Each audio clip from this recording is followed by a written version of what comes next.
el 6 de septiembre, el número de hombres fallecidos por COVID-19 es más del doble del número de mujeres. Expertos hablan sobre las hipótesis que se estudian en el mundo de la ciencia. ¿A qué vamos aquí a ver? Si por ahí alguien se puede guiar. Vemos aquí los coronavirus, muy conocidos ellos también con su forma así como coronita. Y lo que tú ves aquí con una especie de antenita que tiene de color azul, es el receptor AC2, ¿no? El receptor AC2. Ese receptor AC2 está en muchas células de nuestro cuerpo. Tiene una función que es regulador de la presión arterial, es su función original. Pero el virus pues aprovecha ese receptor para meterse en el cuerpo, ¿no? Ahora bien, este tipo de receptor se encuentra, por ejemplo, en células del alveolo pulmonar.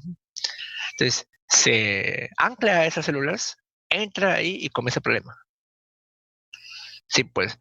Entonces, estas células entonces van a ser infectadas por este virus. En respuesta a eso, lo que va a ocurrir es que el cuerpo en algunas personas va a provocar una inflamación aguda. Entonces, la zona se inflama, se llena de agua, ¿no? Y entonces comienza a haber una poca capacidad de tomar oxígeno. Entonces, los saquitos que forman el pulmón comienzan a llenarse de líquido. Entonces, la capacidad para poder tomar el oxígeno del aire se va a hacer menor. Ese es el lío. A ver, el infectólogo Juan Celis señala que los hombres tienen más enzimas AC2, ¿no? Se han encontrado algunos detalles fisiopatológicos que tienen que ver con los receptores llamados AC2, que por un tema hormonal los hombres lo tienen en mayor cantidad. Sí, eso es verdad, es por la testosterona. En los pulmones de los varones hay más receptores AC2 y por lo tanto pueden tener más cantidad de virus y llegar a cuadros más graves. Por un tema está bien, justamente, ¿no? La testosterona, al parecer. AC2 es un receptor que permite que el coronavirus, también conocido como el SARS-CoV-2, que es el nombre correcto, ¿no? El coronavirus es un grupo de virus. SARS-CoV-2 es el término para el virus que está ahorita, ¿no?, provocando problemas, se acople y acceda a esta enzima para replicarse. Si es que hay más enzimas, habrá más posibilidades de que la infección ocasionada por el virus se agrave. Más con enzima es un receptor, ¿ya? Lo correcto es decirle receptor. SARS-CoV-2 es una abreviatura del inglés, ¿no? Que es Severe Acute Respiratory Syndrome Coronavirus 2, ¿no? Ese es el que es en inglés, ¿ya? Entonces su nombre verdadero es SARS-CoV-2, ¿ya? COVID-19 no, COVID-19 es la enfermedad que produce el SARS-CoV-2, ¿ya? Por si acaso. SARS-CoV-2 quiere decir Coronavirus Disease, ¿qué sería? 19, ¿no? 19, bueno, ya. A ver, ¿por qué no provoca trombosis? Ah, ya, justamente lo que te decía, ¿no? Cuando el virus ataca al cuerpo, el cuerpo va a tratar de contener al virus, evitar que se disperse a otras partes del organismo, pero la manera que lo hacen algunas personas es muy exagerada. Aparte de llenarle de agua los pulmones, también va a provocar coágulos. Estas señales químicas que se inducen en esta respuesta inicial provocan también coágulos, ¿ya? Entonces, estos coágulos, ¿qué es lo que hacen? Van a bloquear diversas zonas del cuerpo también, y el problema más agrava. El problema más por ahí, ¿no? No es que el virus es el que mata a la gente, en verdad. El problema es que algunas personas reaccionan de una manera demasiado intensa y dañan el pulmón mismo. Ese es el problema. Entonces, ya, otra pregunta me dice, ¿por qué una persona con cáncer tiene que tener más cuidado? Porque las personas con cáncer se tratan con quimioterapia usualmente. Y la quimioterapia lo que te hace también es bajar las defensas. Entonces no tienes con qué defenderte del virus. Ese es todavía otro caso mucho más grave todavía, ¿no? El virus se disemina por todas partes del cuerpo, no hay cómo atacarlo y bueno, pues la persona termina por morir. También sobrepeso, claro, el sobrepeso tiene que ver porque el sobrepeso condiciona también la inflamación. Sobrepeso, hipertensión, diabetes, condicionan que esa inflamación exagerada aparezca. Ese detalle. También además está decir de que según lo que se ha visto hace unos 3 días, un estudio que hizo el Ministerio de Salud, no, de Salud, perdón, de Salud, ahí salió pues de que ni la ivermectina, ni la hidroxicloroquina, ni la acitromicina tiene un efecto. No, no sirve. Así de sencillo. Si alguien tiene la enfermedad y no progresa mucho, tomar pues paracetamol, pues cosas por ahí, ¿no? Si progresa ya pues tienen que internarlo, ¿no? Y tratar de evitar que aparezca trombosis y ese tipo de cosas, ¿no? Más que todo un tratamiento del momento, no sintomático. Ujú. A ver, a ver, a ver. ¿Qué pasó? A ver. ¿Qué es un anticoagulante? Un anticoagulante es un tipo de medicamento que va a evitar que los glóbulos rojos se agreguen entre sí, se acumulen entre sí, ¿no? Hay uno que se utiliza, bueno, que es la warfarina. La warfarina en verdad es un veneno para ratas, ese es el detalle. Pero a niveles muy bajitos, pero muy bajitos, pero muy bajitos, evita la coagulación. Pero a niveles muy altos hace que la rata se desangre, pues esa es la cuestión. ¿Se puede emplear eso? Pues sí, pero a niveles bien bajitos. Y eso lo determina un médico, ¿ya? O sea, en verdad, ese es un desangrante para ratas, pero a niveles muy bajos sí tiene efecto anticoagulante, la warfarina. Entonces, los medicamentos tienen que ser usados por receta de los médicos, pues no se puede usar como caramelo. Bien. A ver, la pregunta me dice es, ¿por qué la persona que se puede infectar el virus se supone que tenemos anticuerpos? Pues no se sabe ese detalle. No se sabe si los anticuerpos que produce el humano son ya para siempre, como el sarampión o las paperas, o son nada más por un tiempo. Eso no se sabe. Eso no se sabe, ese es el detalle. Bien, chicos, vamos a empezar una vez. Muy interesantes tus preguntas, pero si no, no vamos a poder terminar. A ver, hablemos un poquito de la célula eucariota, ¿ya? Antes de eso, perdón. Quiero remarcar una cosa que ustedes también deben darse cuenta. Una pregunta aquí. Lo que tú ves aquí en este esquema, ¿no? El coronavirus llega, el receptor lo toma y entra. Una consulta aquí. ¿Qué efecto podría tener que una persona tome dióxido de cloro? ¿Podría anular tal vez que estos dos se encuentren y entre el coronavirus? ¿Mm? Porque te acuerdas que estaba de moda eso, dióxido de cloro, ¿no? Que la gente por ahí les mencionaba, que mi abuelito le curó, que mi papá está bien, que el primo de mi amigo, de mi vecino, toma hace 10 años esto y se curó del cáncer y cosas por el estilo, ¿no? Ajá. El dióxido de cloro, como tú bien sabes, es un tipo de sustancia que es muy oxidante, ¿verdad? Porque tú ves por química que tanto el oxígeno y el cloro tienen una alta electronegatividad. Así que va a irritar todo el tracto digestivo al final. Ajá, va a ser provocar quemaduras en el esófago, tal cual. Es el mismo efecto de tomar agua de piscina, prácticamente. Así que por ahí eso no tiene efecto, ¿no? Por ahí estaba leyendo, ¿no? Hay gente que dice que oxigena el cuerpo, pero yo no sé, pues ¿cómo hará el oxígeno para pasar por el intestino? ¿Podrá pasar el oxígeno por el intestino? Pues no lo creo, ¿no? El oxígeno puede pasar más bien por el alveolo pulmonar, pero no por el intestino, porque para empezar las células del intestino son muy largas. Entonces, no se puede, así de sencillo.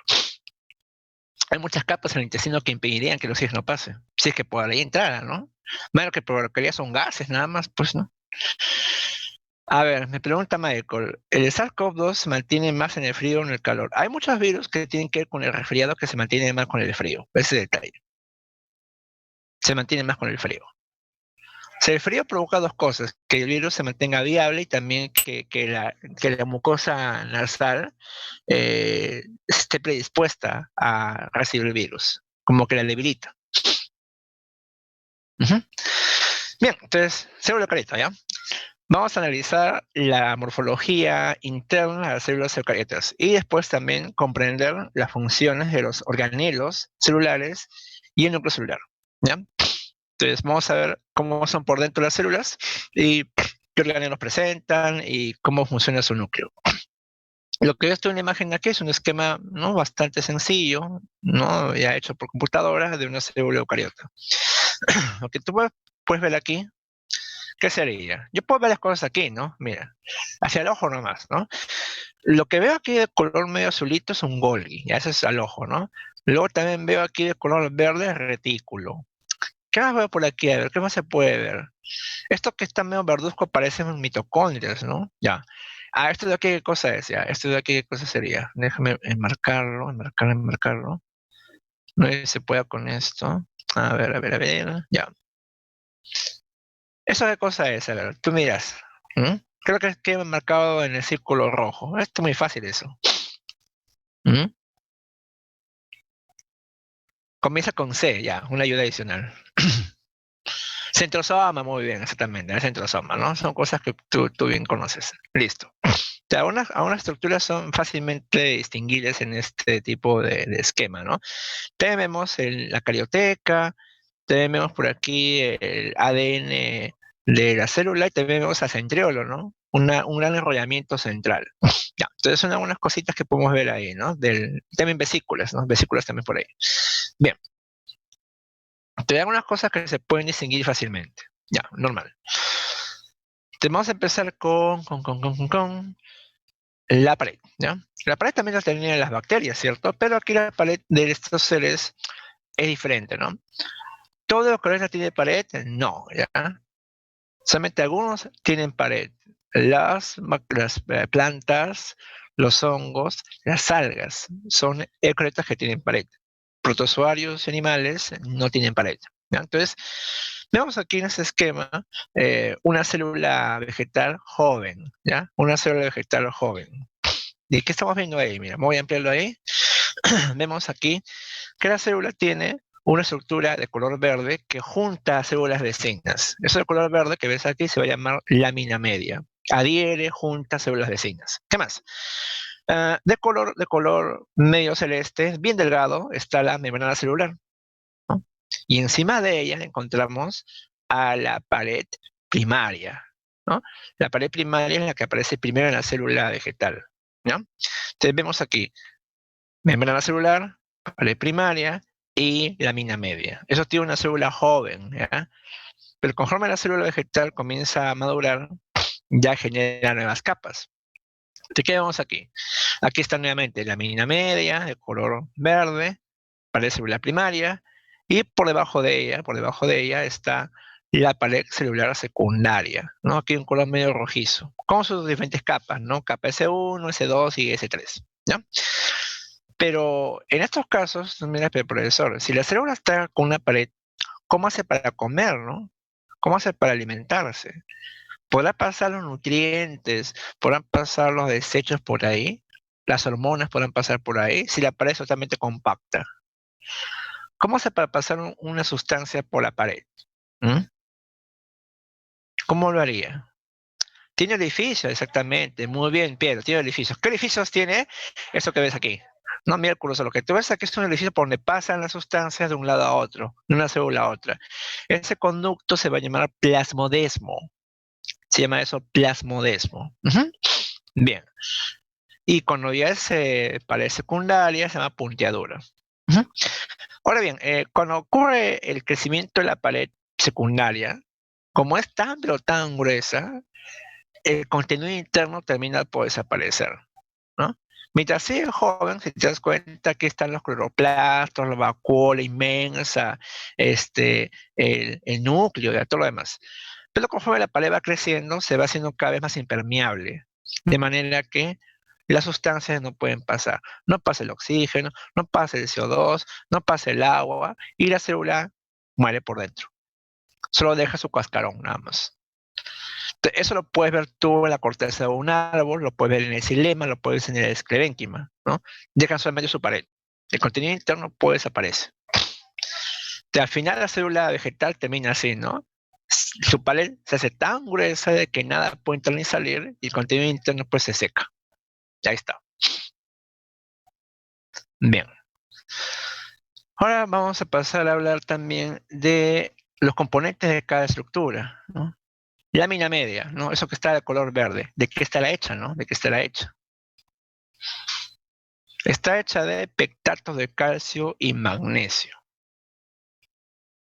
Pared primaria, lo que está de color amarillo, está hecho de pectinas y hemicelulosa. Es compacto, pero no tanto, ¿no? Es algo flexible. Luego tenemos la pared secundaria, que está hecha de celulosa, ¿no? Y vemos aquí la comparación, ¿no? Mira, vemos aquí una célula 1, una célula 2. en ambos lados. Tenemos aquí la lámina media, ¿no? La pared, y vemos aquí entonces que hay unos conductos que se proyectan entre los plasmodesmos, ¿no? Hay un conector real entre ambos lados. Ese conector real es una prolongación tubular del retículo rugoso, el cual se va a llamar desmotúbulo. El desmotúbulo, ¿qué cosa va a hacer? Va a conectar el retículo de un lado de una célula y de otra célula. Es lo que va a hacer. Entonces, no solamente es el conducto este que hay por ahí, ¿no? Sino una conexión real entre los retículos de ambas células. Ese conector real se va a llamar desmotúbulo, ¿ya? De esta manera las células pueden entonces enviar señales entre sí más rápido. Esa es la idea, ¿no? Que envíen agua, nutrientes, desechos, CO2, O2, hormonas de una manera rápida, ¿ya? Bien. Entonces pueden entrar y salir sustancias por los desmotúbulos. Listo. Vamos a hablar ahora de la... Ya vimos lo que es la pared, ¿verdad? Ya está la pared, claro, ¿sí? Ya, ahora vamos a pasar a hablar de la membrana. A ver, me dices por aquí, ¿el orificio sería el plasmodesmo? Sí, en la pared primaria es plasmodesmo. Lo que queda en la pared secundaria, ese plasmodesmo, se va a llamar punteadura. ¿Tú cuando has visto, a ver, cuando tú has visto el xilema, ¿no tiene huequitos el xilema? Nunca has visto el tubo de xilema, tiene huequitos, ¿no? Esos huequitos se llaman punteaduras. Es, digamos, lo que quedó del plasmodesmo. Ujú. Bien, entonces vamos a hablar ahora del modelo de mosaico fluido de Singer-Nicholson. Este modelo tiene ya 48 años, ¿no? No, 48, no, 38, no tiene 38, 48. Sí, ¿no? 48 años, ya va a tener 50 años este tipo de modelo, ¿no? Mira tú. Entonces, este modelo nos dice, nos indica cómo es la membrana, ¿ya? Entonces, antes había otro modelo también, ¿no? Que es el modelo de Dawson-Danieli, ¿no? Pero ese modelo pues ya caducó también.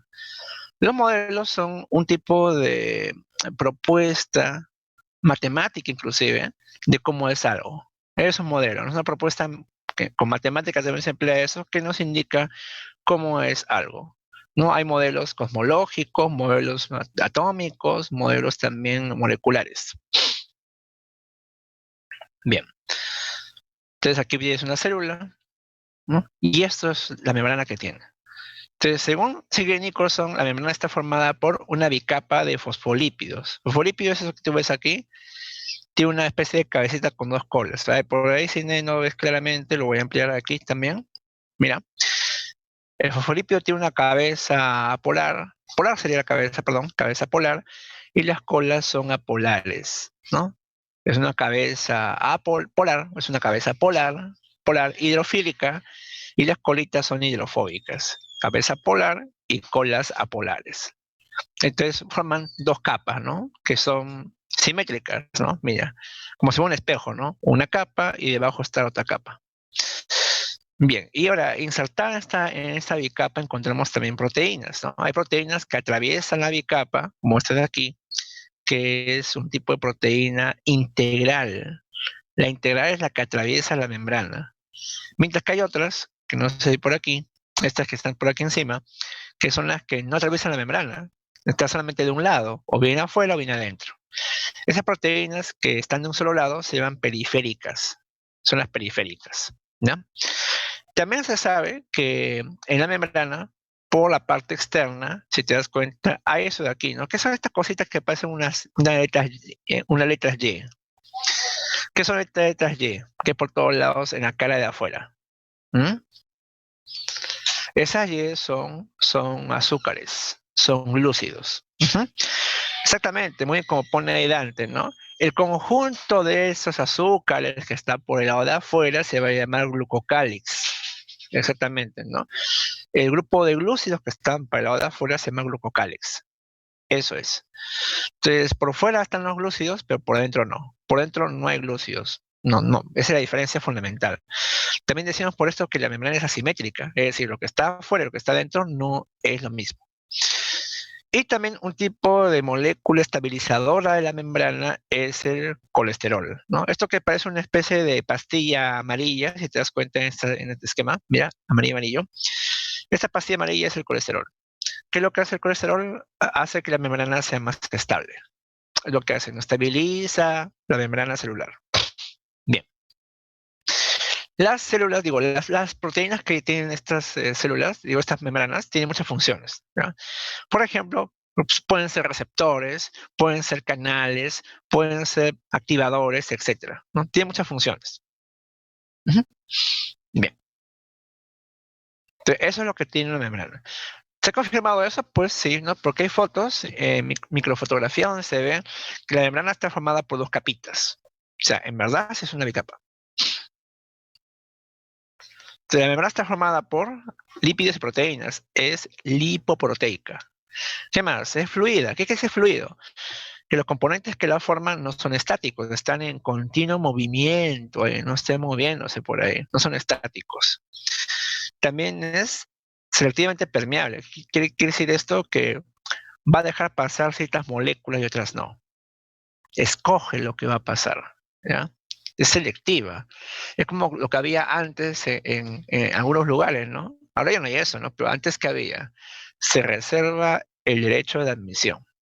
Antes había eso, si alguien se acuerda. Entonces tú de repente, bueno, en épocas que no hay de pandemia, ¿no? Ibas con tus amigos a un lugar, ¿no?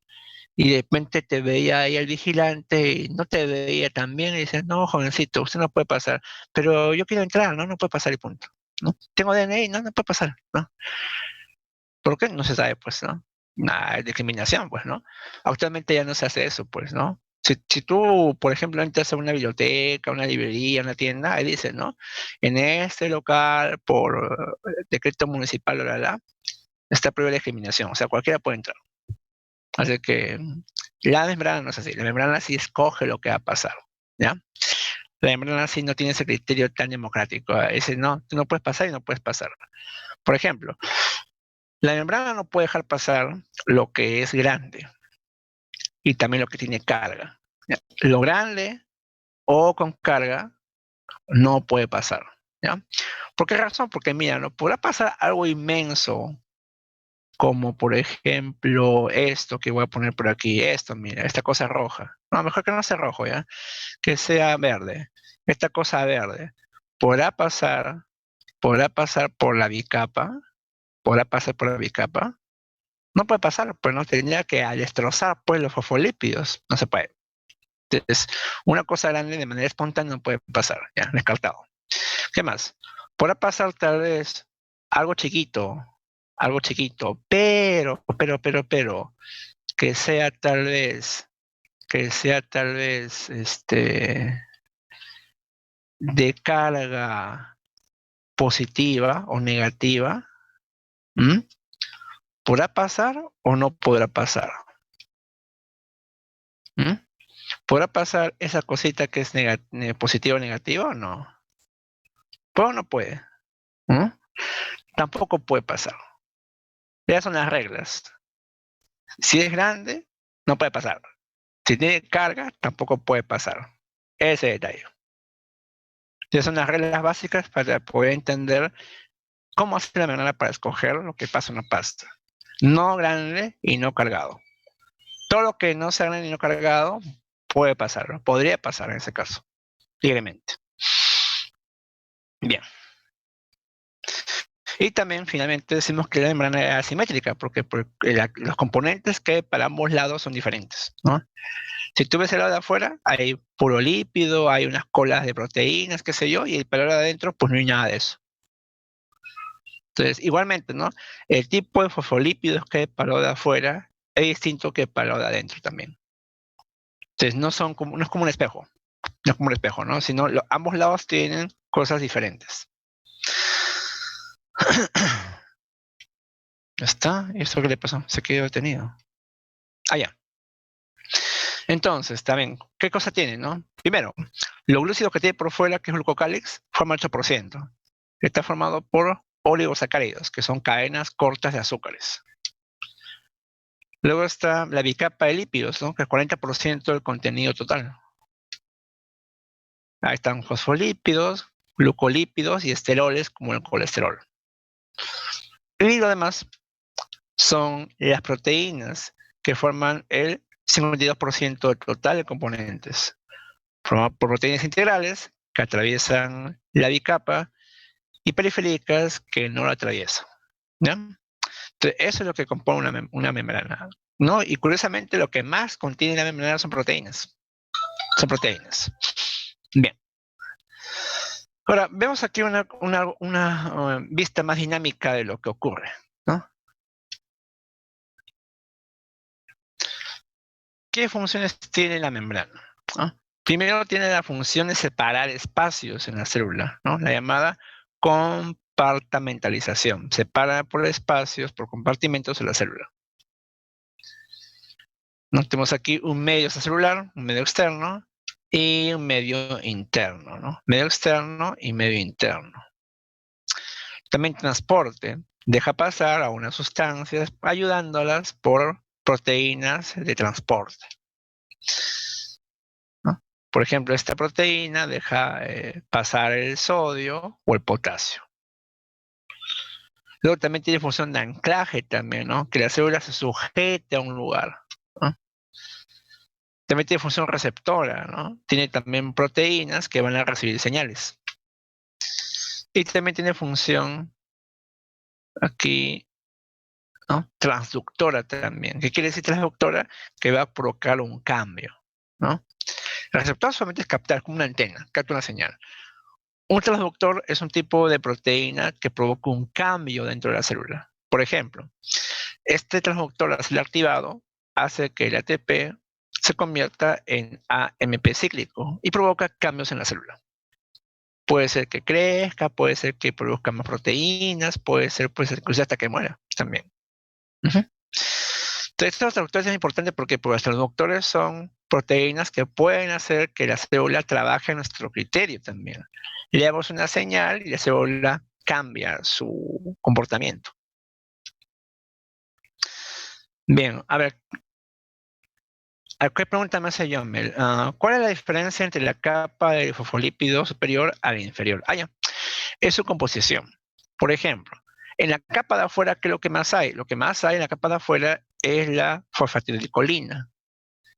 ¿Qué hay más en la capa de adentro? Puede haber, por ejemplo, fosfatidilserina. O sea, la composición de ambos lados puede variar. ¿Qué parte de la membrana se encarga de la función de anclaje? Ya. Son proteínas que sujetan componentes o bien de afuera o bien de adentro. Es la función que tiene, ¿no? Un ejemplo de ella es la anquirina, por ejemplo, ¿no? La anquirina lo tiene el óvulo rojo. Él que le da la forma, ¿no? Medio estrecha en la parte media. Ahora, ¿qué pregunta Yasmín? ¿Qué función tiene glucocálix? Glucocálix tiene función de reconocimiento. Glucocálix tiene función de identificar las células que son del mismo grupo. Si no tiene ese identificador, pues la van a destruir. Ese detalle. Claro, ajá, en lo que me dice es María, glucocálix era reconocimiento viral. No siempre, ¿no? Por ejemplo, qué es lo que capta el virus en el caso del COVID-19? Capta una proteína receptora. No capta el glucocálix, lo que capta es el receptor AEK2 o AC2. Ese detalle, ¿no? El anclaje, ¿por qué los genes proteína? Ya, lo que pasa es que hay células que tienen, por ejemplo, las células del epitelio están sujetas a la membrana basal, ¿sí o no? Entonces, por ejemplo, esas proteínas que son las integrinas se anclan a proteínas que están por fuera. Otro ejemplo son proteínas que deben sujetar componentes internos también. Por ejemplo, proteínas que sujetan el citoesqueleto. Te puede sujetar algo que está de afuera o que está de adentro. Bien, listo. Ahora aquí el esquema de lo que me preguntaba, ¿no? ¿Cómo es todo el transporte? Mira, el transporte no es una cosa muy complicada. Vamos a ver aquí los casos. Mira, en primer lugar, tenemos aquí la capa lipídica, ¿sí?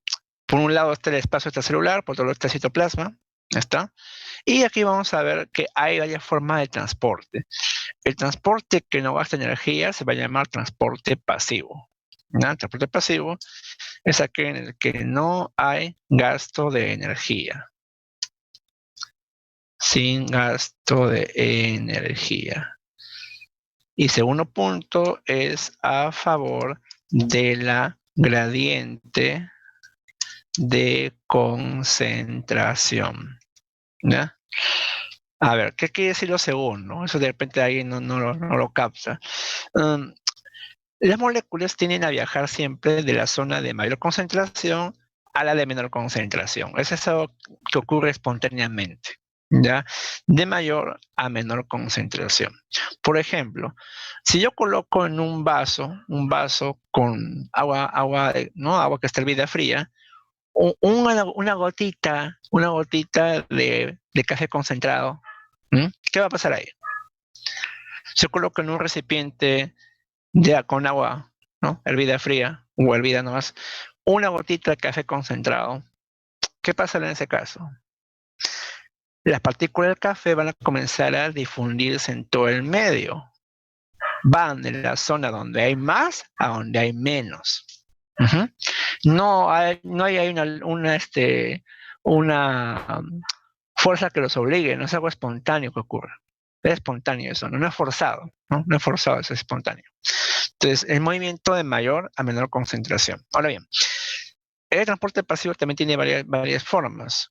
Una de ellas es la difusión simple, en la cual una molécula va, ¿no?, a través de la bicapa sin ningún tipo de ayuda, ¿ya? ¿Quiénes hacen difusión simple? Fácil. Ahí tenemos, por ejemplo, el oxígeno, el CO2, el alcohol, eso, y uno más lo va a hacer también el agua. En el caso del agua, ¿cómo se llama el transporte de ella, de mayor a menor? Tiene un nombre especial, ¿verdad? Comienza con O. Ósmosis, muy bien. Ósmosis, listo. También exactamente, como bien apuntó alguien, también esto lo hace la urea también. CO2, alcohol, urea, agua, pueden pasar por la membrana porque son pequeños, ¿no? Son pequeños. No son iones, son moléculas neutras, son neutros todos ellos. En cambio, en la difusión facilitada va a haber ahí un tipo de ayuda, ¿ya? En la facilitada de ayuda. Entonces, ayuda de proteínas que pueden ser canales o transportadores o permeasas, ¿ya? Entonces, canal es una proteína que deja pasar iones. Por el canal pasan iones, ¿ya? Por el transportador o permeasa, también se sabe que tiene, o permeasa, pueden pasar dos cosas ahí, ¿no? Pueden pasar por ese transportador permeasa monosacáridos, o también pueden pasar aminoácidos. Ahí está, es lo que puede pasar por esa proteína. A ver, me pregunta Eloy. Este caso, los iones pasan por canales, ¿de acuerdo? Que es un tipo de difusión facilitada. Ambos transportes con ayuda por canales o por permeasas son ejemplos de difusión facilitada. Ambos de ahí. ¿Por qué? Porque requieren ayuda. Pero igualito, ¿no? Si hay una difusión simple o facilitada, viajan siempre de mayor a menor concentración, ¿no? Mira aquí la flecha que está a este lado, ¿no? De donde hay más a donde hay menos, están viajando. En los tres casos iniciales no hay ayuda. Digo, no hay gasto de energía, ¿no? No gasto de energía. En los tres casos es espontáneo. Ahora, en el cuarto caso no ocurre así. En el cuarto caso, la molécula problema tiene que pasar de la zona de menor a mayor concentración. Al revés, es como subir la cascada, ¿no? Es como subir la cascada. Y eso tú sabes que no va a ocurrir espontáneamente. No es como que tú quieres que el agua suba al 10º piso. Entonces, el agua puede subir al 10º piso espontáneamente. Yo veo que el agua cae más bien, ¿no? Mira, el agua más bien cae, no sube, ¿no? Entonces, ¿cómo hace el agua para subir al 10º piso de un edificio? Tiene que ir contra la gravedad. Claro, muy bien, no va a tener un tipo de impulsadores, o bien en el sótano o bien en la azotea, que van a impulsar el agua. Esos impulsadores se llaman también bombas, ¿no? De manera común. Entonces, también por ello es que estas proteínas transportadoras, en el caso del transporte activo, en el cual el transporte activo sí gasta energía, aquí sí hay un gasto de energía, principalmente del ATP, y en la cual también hay un movimiento en contra de la gradiente de concentración, en contra de la gradiente de concentración, ¿no? Es decir, de menor a mayor, ¿no? Allí entonces lo que se utilizan son las bombas proteicas. Esa proteína que tú ves aquí es una bomba proteica, bomba, listo. ¿Qué tipo de moléculas pasan por las bombas? Por las bombas pasan los iones, ¿ya? Por las bombas pasan iones. El ejemplo más conocido es la bomba del NaCa, claro, la bomba del NaCa, del sodio potasio. Es un ejemplo de muchos que hay. También hay bomba de hidrógeno cloruro, también hay bomba de potasio con hidrógeno, etc. Hay un poco de todo también. Pero la más conocida es la bomba de sodio y potasio. Entonces, ahí está toda la idea resumida. ¿Sí? ¿Te recuerdan, no? ¿Gastó energía o no? ¿No? A ver, me pregunta Yasmin, profesor, cuando nos referimos a energía, hace referencia a... No, puede ser ATP, GTP, CTP, UTP, TTP, puede ser cualquiera de los 5. Lo más usual que se emplea es el ATP. Pero puede ser cualquiera de los 5 trifosfatos. Hay adenosintrifosfato, guanosintrifosfato, hay timidintrifosfato, citidintrifosfato, uridintrifosfato. Hay 5 en verdad. Pero los más usuales son el ATP y el GTP. Bien.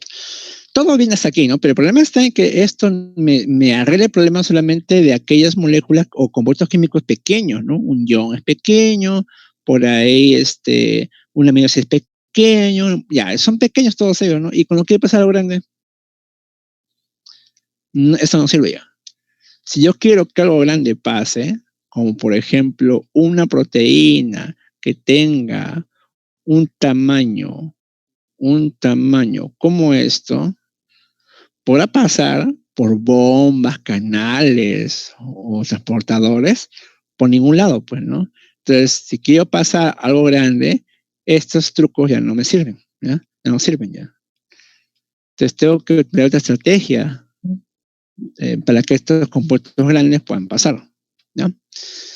Bueno, ya está. Entonces, sigamos con esto.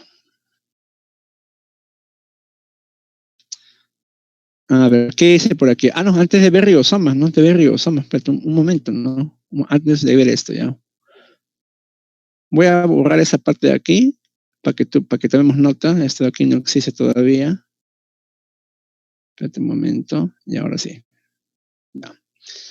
Tiene razón por ahí que me está preguntando algo, ¿no? Profesor, y para moléculas grandes falta algo también importante, ¿no? Voy a poner eso aquí aparte. Mira. También encontramos otro tipo de transporte activo. A ver. Entonces también por aquí. Apunta eso también porque no está en la diapo. Voy a agregar eso también para ustedes.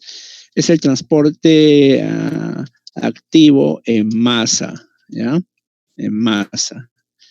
El transporte activo en masa es aplicable para partículas grandes, ¿ya? Es para partículas grandes. Ahí está. Y ahí hay dos ejemplos clásicos en el cual la molécula grande entra, la molécula grande sale. Si entra la molécula grande, se va a llamar esto endocitosis. Es cuando la molécula grande ingreso de esa partícula grande. Ingreso, esta cosa que no me sale. Ya está, ingreso, ¿no? Si lo que ingresa es algo de tipo sólido, Se llama eso fagocitosis. Fagocitosis es para compuestos que son sólidos. Y vamos a llamar, ve aquí, pinocitosis para los que son líquidos. Ya líquido no es agua por si acaso, ¿ya? Ahí sería en ese caso gotas de grasa, ¿no? O sea, gotas de grasa, también llamadas micelas, ¿no? También llamadas micelas. Ahí está. Ahora, otra cosa más. También encontramos dos aquí, si es que salen, ¿no? Sería la exocitosis, que es la salida de partículas grandes. Si lo que sale es algo inútil, es un tóxico, un desecho, se va a llamar a eso gestión, o también se llama esto excreción, ¿ya? Eso es para salida de desechos. Si lo que sale es algo benéfico, algo útil, se va a llamar eso secreción, ¿no? Esos son, por ejemplo, ahí tenemos a los enzimas, pueden ser, son enzimas, también pueden ser hormonas, también pueden ser neurotransmisores. Ahí está. Bien, eso es lo que faltaba poner. Si es el transporte activo en masa, que es para compuestos que son de gran tamaño, ¿ya? Eso también hace un pantallazo para que puedas ahí continuar. Y ahora vamos a pasar a hablar de las organelas, ¿no? De las organelas, ¿ya? ¿Todo bien? ¿Ya está? No tienen dudas por ahí, ¿no?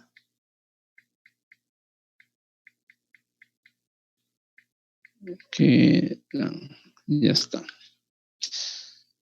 Secreción por el Golgi, pues sí, secreción sí, tiene que ser a través del Golgi, tal cual. Eso es muy cierto, la secreción se va a llevar a cabo mediante el Golgi. Por eso es que en caso de las bacterias no se da de esa manera. Endosistosis por receptores también puede haber, ¿no? También puede haber. Claro, también puede ser también directo. Los virus aprovechan eso justamente, ¿no? Los virus son endocitados por receptores. No ocurre así de manera espontánea. Bien. Listo. Ya, me habla ahí Yasmín, que la rofeocitosis, ya. Eso es un tipo de transitosis. ¿Qué es una transitosis, miras? En la cual una de las células hace exo y la otra hace endo. Entonces, una hace por exo, libera algo grande, y otra que está a su costado lo recibe. Es una especie de transitosis.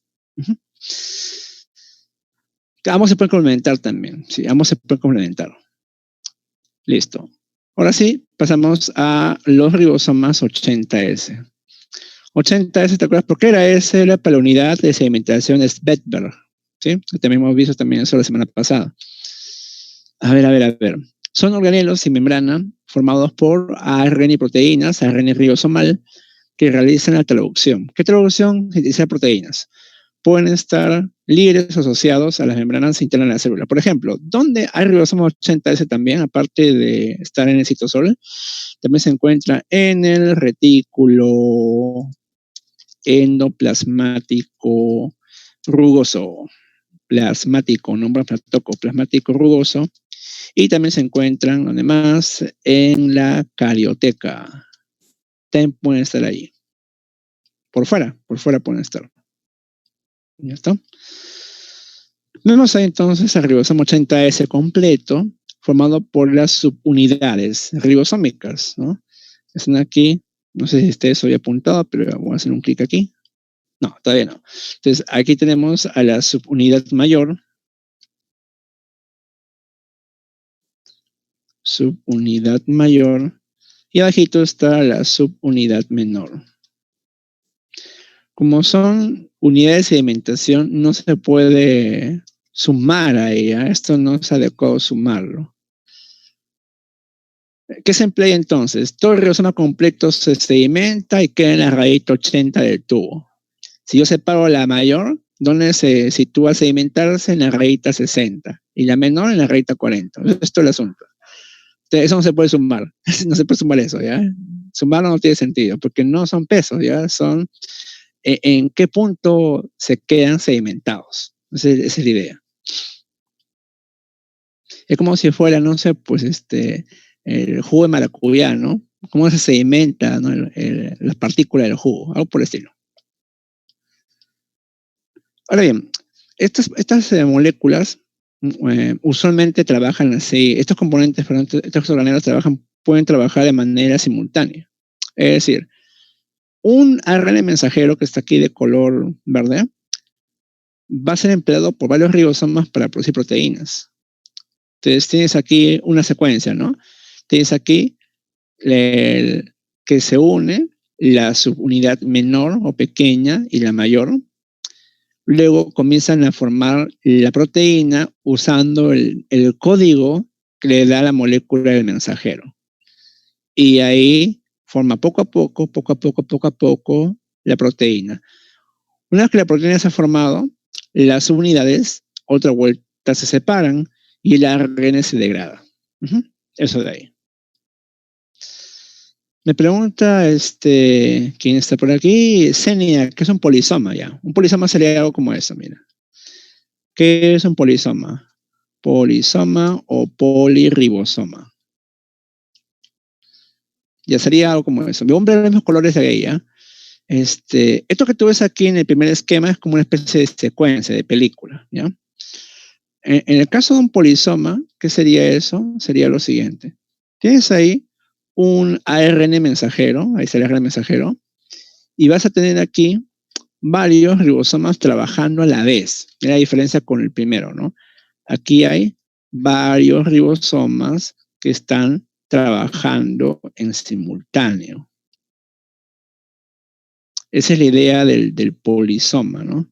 Son varios ribosomas trabajando a la vez. Entonces, ellos están produciendo proteínas casi en simultáneo. Entonces, aquí tengo esto, ¿no? Este está produciendo un poquito. No, otro color más que se vea mejor, pero que sea azul, ¿ya?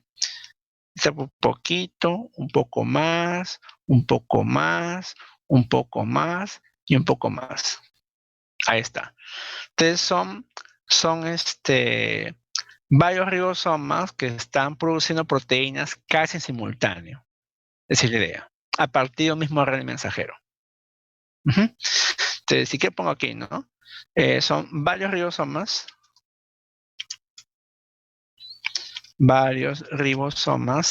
traduciendo a partir de un mismo RNA mensajero.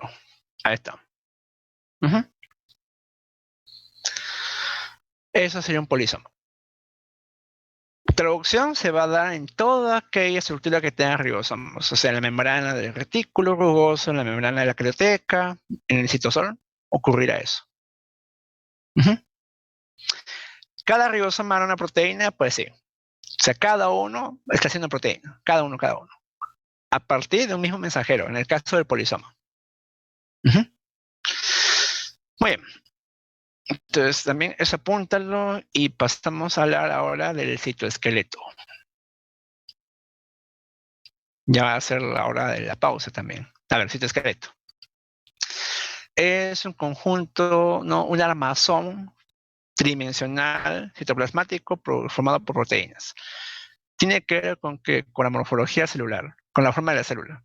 También con un soporte interno, movimiento de organelas, división celular también, en el caso de la actina y miocina, y transducción de señales en el citoplasma. Entonces tiene muchas funciones el citoesqueleto. Si no hubiera citoesqueleto, pues la célula sería un globo. Son aquellas que la modelan por dentro. Entonces tú ves aquí que tienes aquí las membranas de la célula y en medio está el citoesqueleto. Estas filas que tú ves aquí, delgaditas o gruesas, todas ellas forman el citoesqueleto. ¿Cuáles son estas? Pues, ¿no? Las que parecen tubos, mira aquí, aparecen tubos, aquí lo amplío un poco más. Las que parecen tubos son los microtúbulos. Y ahí son microtúbulos. Los más delgados que ves aquí como estrellas, serían, por ejemplo, los microfilamentos. Esos más delgaditos serían microfilamentos. Y lo que están aquí pegaditos a la membrana serían, por ejemplo, filamentos intermedios. Hay un poco de todo ahí. ¿Ya está? Primero tenemos a los más gruesos, ¿no? Que son los microtúbulos, formados por proteínas llamadas tubulinas, ¿no? Se organizan formando una especie de circunferencia de 13 proteínas. Grosor 25 nanómetros. Son cilindros huecos formados por dímeros de una proteína llamada tubulina. La más oscura es, por decir, la alfa tubulina y la más clara la beta tubulina. Conforman el uso cromático que permite la división celular, los cilios y flagelos que tienen que ver con el movimiento. Luego tenemos aquí a los filamentos intermedios, que son un poquito más delgados, ¿no? Que miden entre 8 a 12 nanómetros. Estructuras fililares constituidas por citoqueratinas, bimentinas, desminas, etc. Ahí es variado, ¿no? En este caso las proteínas pueden ser variadas. Dan soporte interno, conforman las uniones intercelulares y basales. Estas proteínas permiten entonces que las células del epitelio se unan entre sí. Tienen que ver con eso, ¿no? Es como si fuera una especie de cierre, ¿no? Entonces, una con otra se juntan y se adhieren de esta manera. Como ves mis dedos aquí, viene otra, con esas proteínas se adhieren entre sí. Entonces, están formadas por 8 proteínas. No hay un octámero aquí, ¿no? 1, 2, 3, 4, 5, 6, 7, 8, ¿no? Un octámero forman ellas. Los más delgaditos son los microfilamentos, ¿no? Formadas por una doble cadena de actinas. Grosor 7 nanómetros. Componentes más finos del citoesqueleto están constituidos por unidades de una proteína globular llamada actina G, actina globular. Tienen que ver con la citocinesis animal, ¿no? Cuando la célula animal se divide, vamos a ver eso de aquí 2 semanas, forma un anillo que cada vez se va haciendo más angosto, que termina por dividir la célula por la mitad, ¿no? Que se llama eso el anillo contráctil, que está hecho de actina. A ver, más preguntillas. ¿Cuál tiene que ver? ¿Qué cosa es ciclosis? Muy bien. Ciclosis es también función de los microfilamentos. Tienes toda la razón. Aquí también tiene que ver la ciclosis y también el movimiento ameboideo. ¿Qué es ciclosis? Ya te voy a explicar. Ciclosis es cuando los componentes internos celulares comienzan a moverse en círculo, en circunferencia dentro de la célula. Por ejemplo, ¿no? Ves una célula vegetal y tú ves que los cloroplastos están así moviéndose, dando vueltas ahí, ¿no? Ese movimiento de vueltas está mediado por las actinas. ¿Qué movimiento ameboideo? Es cuando, por ejemplo, un glóbulo blanco o una ameba comienzan a desplazarse. Se desplaza. Ahí sí tiene que ver ya con desplazamiento. En cambio, la ciclosis no, la ciclosis, los componentes internos son los que están ahí dando vueltas. Esa es la diferencia. Bimentina es un tipo de proteína que forma los filamentos intermedios. Es un tipo de proteína también. Ya, entre tubulina, alfa y beta, lo que la diferencia solamente son los tipos de aminoácidos. Esa es la diferencia en ambas, el tipo de aminoácidos que lo forman. ¿Qué es una unión basal? Ya, eso te lo puedo dibujar por aquí.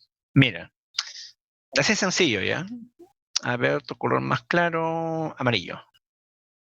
Mira, estas son células epiteliales, estas de ahí. Y abajito voy a poner la membrana basal, ¿ya? Ahí está, membrana basal. Aquello que une célula con célula,